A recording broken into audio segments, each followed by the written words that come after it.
I'm Steve Adubato. This is State of Affairs coming to you from the Agnes Varus NJTV studio in Newark. Our honor to once again be joined by Carlos Rodriguez, President and CEO of the Community Food Bank of New Jersey. Good to see you, my friend. Good to be here. Some numbers we were talking about before we got on the air. 900,000 people in the state food insecure. Break it down. Break it down. It's stubbornly over 10% of the population for almost as many years. And even, the interesting backdrop is that we have a record unemployment rate. So it just goes to show that the neighbor in need today is many times someone who actually has work income, but is having a hard time making ends meet. Carlos says we put up the website underneath your name because we've been being involved in public awareness with your organization for a while. We want to let folks know about the Community Food Bank because your work is so important, but tell folks exactly what you do.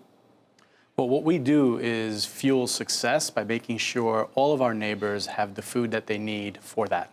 And so whether you're a child looking to learn or develop and grow into a young adult, or whether you're a parent going to work or a senior trying to stay active and healthy, that's what food is. Food is the cornerstone of what success can be for an individual.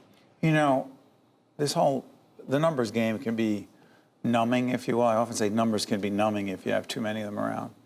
Like, what does that mean? Put that in context. 1 in 7 children in the state of New Jersey is this food insecure term versus going hungry. Break that down for us. That means at any given point throughout the year, they don't know whether they can put the next meal on the table. These are children. These are children. These are children in families. These are going to school on an empty stomach, going home not knowing whether there's going to be a meal after they try to get their homework done or before they get their homework done in some cases. So that's the reality of hunger in our community. People, I don't like to personalize this, but for those of us who have kids, right, and they're so fortunate, we are so fortunate, that they have food. More food sometimes than they want or need, right? That's exactly We right. are now talking about children who don't have food. Break it down, and by the way, we've been very much involved with some of our healthcare colleagues and partners talking about, quote unquote, social determinants of health. Going hungry has a lot to do with children and others getting sick. Food is a social determinant of health. It is the cornerstone for what your day is going to look like, how you're going to develop as a child, how productive you're going to be, how you're going to look for that next success in life. How about your brain works or doesn't work during school? It's even more so than that. Not focusing and not having the fuel you need to learn and develop is one, but being a parent and not being able to feed your child actually causes you to go into shock. And there's actually been studies that prove that there are psychological impacts when you cannot meet and you, in fact, are struggling to make basic needs happen for yourself and for your family. Carlos, we're going into the new year. It's 2020. It'll be seen after. We're taping in November. It's over the holidays. We should do this. Number one, even though it'll be seen after the holidays, 25,000 turkeys are distributed by your organization around Thanksgiving? Around Thanksgiving and into the rest of the holiday season. 25,000 turkeys and other birds, because right. Sometimes we get roasters. That's to make ends meet, and because some families prefer that. And it's something that we, yes, distribute during the holidays, but it's something that we plan for year-round, just the way we have to address the need of hunger year-round. Is the problem of hunger worse in the colder months? There is more anxiety and costs associated with winter and the holiday season.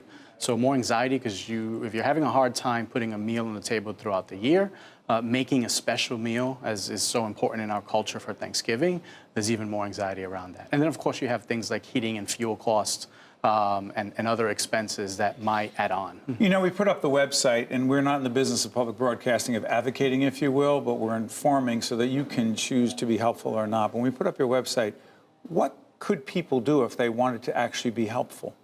Well, the first thing is exactly that. Visit our website, learn how you can volunteer your time, your voice, your treasure. Every dollar at the Community Food Bank of New Jersey supports up to 3 meals. And so we can leverage donations, we can leverage purchasing power, and we can make sure that that food goes to every corner of New Jersey where it's needed, from the northern border of Sussex and Bergen County to the Lighthouse in Cape May. You know, we've had conversations with some of our higher ed colleagues at Berkeley College, at Seton Hall University, at other places, where they talk a lot about and by the way, it could be any university or college, any place in the region. The issue of food insecurity on the part of students, how is your organization dealing with that? And by the way, whose responsibility is that, particularly for students who barely can afford to be in college, much less live there, plus the books and other expenses? Food a big issue. Well, I'll start by saying that hunger is a societal problem, and all sectors need to come together to make sure that there's an end to it. And it's a problem that can be solved. The problem of hunger in our community is not one of lack of food. Why do you say it can be solved? Because it's not lack of food that's missing, it's lack of access to food. And so when you think about the disparity, as you just described it for college students, you're having a hard time making the finances work, and here you are trying to create success for yourself. You're limited in your ability to do that if you're struggling to put food on the table, to nourish yourself, to be able to learn and to be able to be productive. But how is it a societal issue? Meaning, are you arguing that there are public policies? I kept thinking, are there public policies that could be created that would be helpful in this regard? I think public policy is one dimension. I think making sure that the distribution of food is available and affordable is another aspect of it. And in making sure that we understand the role of charity. And our role is, yes, make sure that we provide food for the immediate need, but let's also lean in and figure out what's that underlying cause and see if we can address it.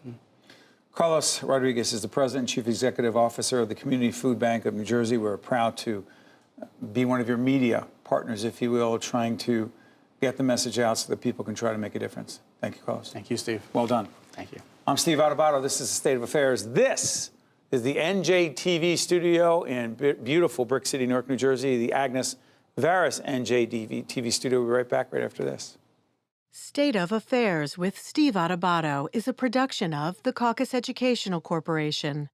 Funding has been provided by RWJ Barnabas Health, Berkeley College, Valley Bank, ADP, the Northward Center, the Turl Fund, supporting Right from the Start NJ, the Robert Wood Johnson Foundation, New Jersey Resources, and by Delta Dental of New Jersey. Promotional support provided by NJ Advance Media and by Insider NJ.